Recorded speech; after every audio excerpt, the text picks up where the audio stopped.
हां हां. ठीक आहे, बोलतो मी.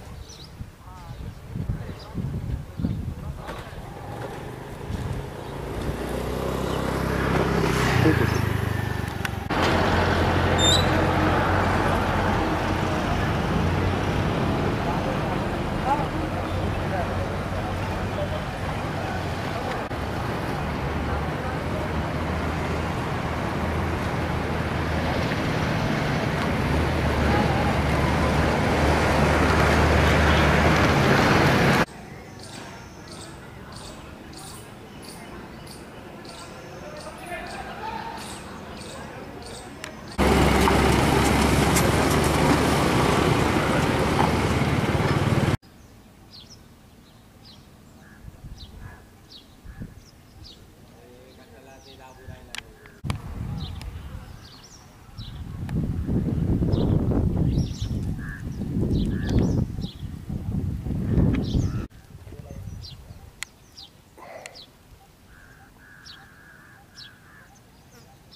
जिल्ह्यातल्या बाजार समित्या आधी मार्च एंडचं कारण देत, तर आता हमाली तोलाई वाराई या कारणासाठी व्यापारी आणि माथाडी कामगार यांच्या वादात बंद आहेत.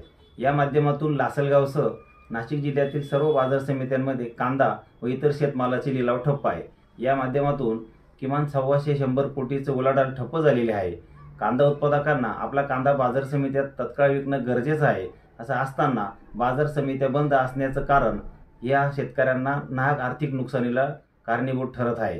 या बाजार समित्या बंद असताना प्रशासन मात्र एकदम गप्प आहे. कुठल्याही प्रकारे याच्यावरती तोडगा काढला जात नाही. या माध्यमातून जर कांद्याची टंचाई निर्माण झाली आणि पुन्हा सरकारच्या माध्यमातून काही असा निर्णय घेण्यात आला की ज्याच्यातून शेतकऱ्यांचंच नुकसान होईल, तर हे शेतकऱ्यांना कुठल्याही प्रकारे परवडणार नाही. आधीच दुष्काळाच्या पार्श्वभूमीवर पिकवलेला हा कांदा कवडी मोलदराने विकला जात आहे आणि आता सलग मार्केट बंद राहून जर अचानक आवक वाढून दर पडले, याचाही फटका शेतकऱ्यांना बसल.